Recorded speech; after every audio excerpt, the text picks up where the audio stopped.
আমার রেসিপিটা দেখে তোমরা আমার মতন করে রান্না করবে। কোয়াশের তরকারি এইভাবে কেউই করেনি রান্না, আমি যেভাবে করেছি, করে দেখবে খেয়ে কেমন লাগে, তারপরে কমেন্টে লিখে জানাবে, লাইক করবে, শেয়ার করবে, সাবস্ক্রাইবার করবে। আমি কোয়াশ রান্না করব, ওই জন্য আমি কি করছি, জল বসিয়েছি, জলটা আমার গরম হয়ে গেছে। এখানে আমি অল্প নুন দিয়ে দিচ্ছি।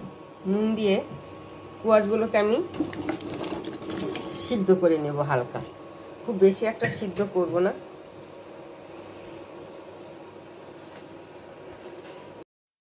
কোয়াশ রান্না করবো, এই জন্য আমি কিছু মশলা করে নিচ্ছি। এই যে দেখো, এই যে শুকনো লঙ্কা কয়েকটা দিয়েছি, শুকনো লঙ্কা, এই যে হলো দারচিনি, এটা হলো গোটা ধনে, সবগুলো আমি তেলে ভেজে নিব।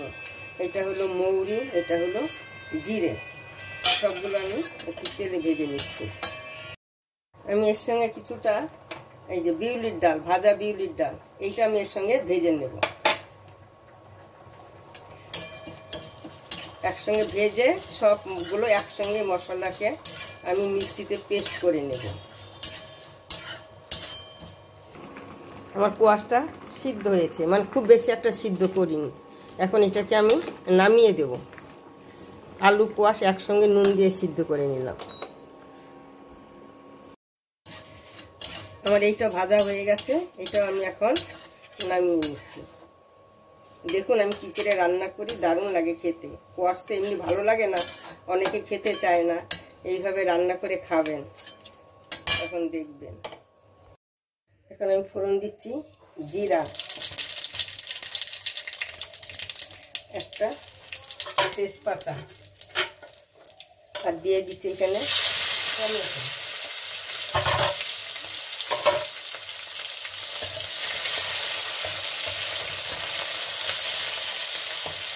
টমেটোর মধ্যে আমি অল্প নুন দিয়ে দিব, তাহলে টমেটোটা তাড়াতাড়ি গলে যাবে।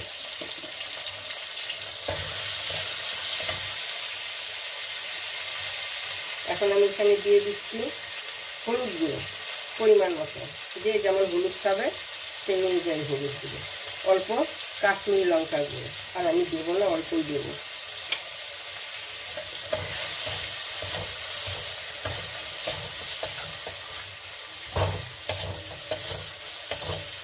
আর একটু হলুদ দেবো।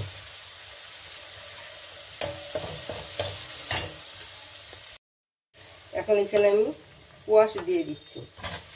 এই যে কোয়াশটা নুন দিয়ে সিদ্ধ করে রেখেছিলাম, কোয়াশ আর আলু, এটা আমি দিয়ে দিচ্ছি।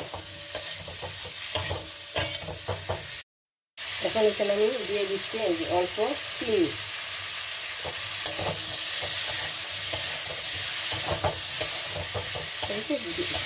একটু ভেজে নিচ্ছি, কেন এটা তো আমার সিদ্ধ করাই আছে। সিদ্ধটা করে রাখতে তেল মশলা এত দরকার হয় না, ভাজার এত বেশি সময় লাগে না। এখন এখানে আমি কিছু মশলা দিয়ে, মশলাটা করে রেখেছিলাম, সেই মশলাটা আমি এখন এখানে দিয়ে দিচ্ছি।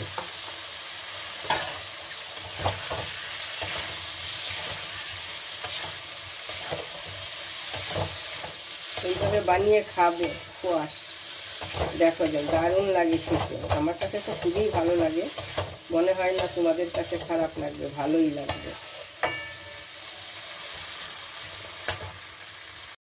এখন এখানে আমি দিয়ে দিচ্ছি জল, খুব বেশি একটা জল দেব না, আমাকে সবই সিদ্ধ করাই আছে, মশলাটাও ভাজাই আছে।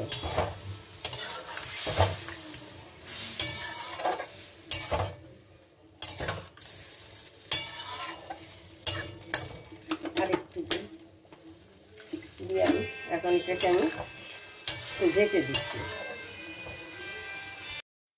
দেখো আমার কোয়াশটা রান্না হয়ে গেছে এইরকম, কেন এটা নামিয়ে দিলে আরও শুকিয়ে যাবে।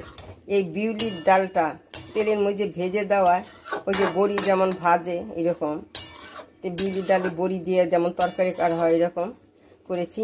ওই বিউলির ডালের না গন্ধটা আলাদা হয়, তোমরা করে দেখবে, দারুণ লাগে খেতে কিন্তু আমার কাছে। যদি আমার রেসিপি তোমাদের পছন্দ হয় তাহলে লাইক করবে, শেয়ার করবে, সাবস্ক্রাইবার করবে। লাস্টে কী করবে, এর মধ্যে কয়েকটা ধনে পাতা দিয়ে দিবে। এইভাবে বানাবে, খাবে, দেখবে।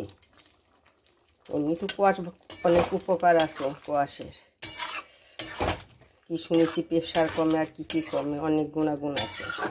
ওই জন্য এটা খাওয়া খুব ভালো। আমি যেভাবে রান্না করেছি ওইভাবে করবে, খাবে, কমেন্টে লিখবে আমাকে। তারপরে আমি সেই অনুযায়ী আমি আরও অনেক রেসিপি তোমাদের দেব।